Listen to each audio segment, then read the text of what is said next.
There's a reason you found this video today. Not coincidence, not chance. Something inside you is seeking a deeper understanding, something beyond the surface of everyday life.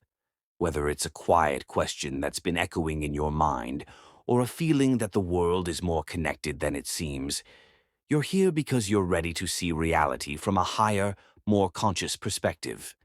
Stay with me, because what you're about to hear isn't just information.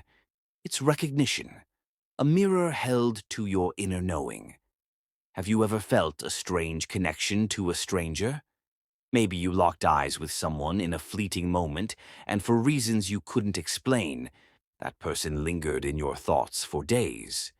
Or perhaps you've noticed a pattern, certain faces, names, symbols, or moments that repeat, almost like a cosmic signature trying to get your attention. In philosophy, especially within existential and metaphysical schools of thought, these moments aren't dismissed as meaningless. Instead, they are signs that the veil between minds, between possibilities, is thinner than we've been led to believe. We are not isolated islands. We are part of a vast ocean of consciousness, constantly sending and receiving signals, ideas, energy, whether we know it or not. When someone thinks of you with focus and intention, that energy doesn't vanish into the void. It travels, it resonates, and if you're sensitive or open enough, you begin to feel its echoes. Not in grand, dramatic ways at first, but subtly, like déjà vu, like a thought that wasn't yours, a feeling that appears without reason. It starts with little moments. You begin to notice repeating numbers, names, lyrics that hold a strange familiarity. They seem to follow you, not in a threatening way, but as if gently nudging your awareness. Philosophers have long debated the nature of meaning, whether it's inherent in the universe or something we project. But what if it's both? What if you are part of a reality that is co-authored between you and something far more intelligent than chance? When you sleep, your rational filters drop. You enter a space where time is fluid and logic bends. And in that space, connections that are invisible by day become vivid and clear. You dream of someone you haven't spoken to in years. You share moments, stories, emotions. And when you wake, the feeling lingers, as if something real occurred in the liminal. This is not fantasy. This is the subconscious realm, where energy and intention are as tangible as matter. Your emotions begin to shift next, a random wave of nostalgia, a warmth in your chest, a sudden urge to reach out, even though you have no logical reason. In classical philosophy, especially in Stoicism and idealism, emotions are not to be trusted blindly, but they're also not to be ignored.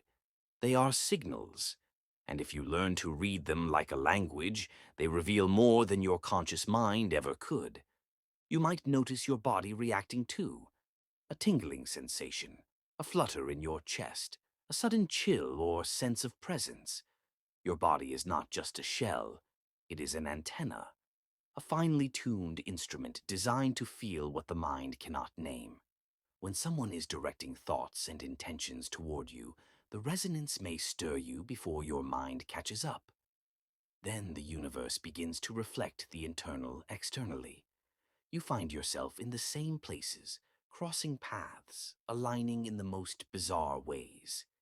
This is not randomness. This is rhythm, harmony, a philosophical alignment that suggests there is an unseen architecture to experience, a choreography that moves in tandem with the intentions of consciousness. And what if you begin to notice that you and this person are chasing the same dreams, seeking the same meaning? That's not just compatibility, that's energetic resonance, shared frequency. In Hermetic philosophy, this is the principle of vibration. Everything moves, everything vibrates. And when two beings vibrate at similar frequencies, the universe tends to merge their timelines. Perhaps most compelling of all is the draw, the pull, the intuition, that quiet, persistent sense that there's more to this connection than logic permits. Ancient mystics and modern philosophers alike agree. Intuition is a form of intelligence, not separate from reason but complementary to it. It knows without needing to prove. It sees without needing to explain. Then, without warning, your lives begin to reflect each other.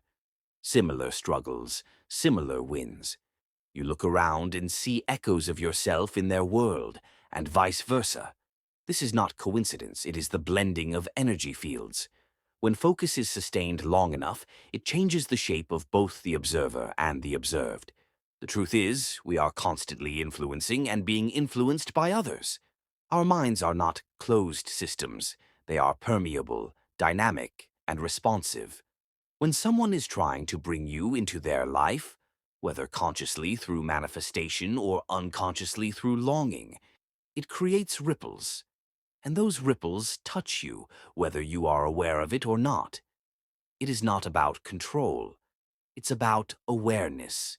Just because someone may be projecting thoughts or desires toward you does not mean you are obligated to participate.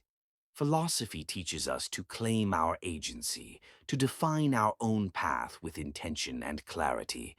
But it also teaches us not to be blind to the interconnected nature of existence. Sometimes what appears to be you choosing is in fact a conversation between your will and another's. And if this all feels too abstract, too ethereal, remember, the greatest truths have always started that way. Before science was science, it was wonder. Before reality was measured, it was imagined. To sense energy, to follow intuition, to see patterns where others see coincidence. This is not delusion. It is sensitivity. It is awareness of the subtle. If you find yourself thinking of someone more than usual, if the universe keeps placing a person, a name, a moment in front of you, ask yourself, what am I being invited to notice? What am I being invited to feel?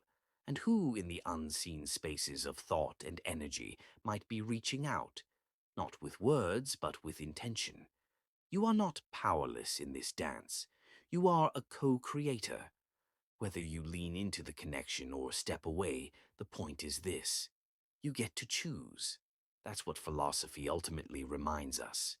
You can't always choose who thinks of you, but you can always choose how to respond to that echo. You can meet it with curiosity, caution, or even gratitude, but whatever you do, let it be conscious.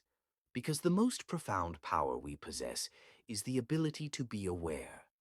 Aware of ourselves, of others, of the vast web of invisible energy we are constantly immersed in.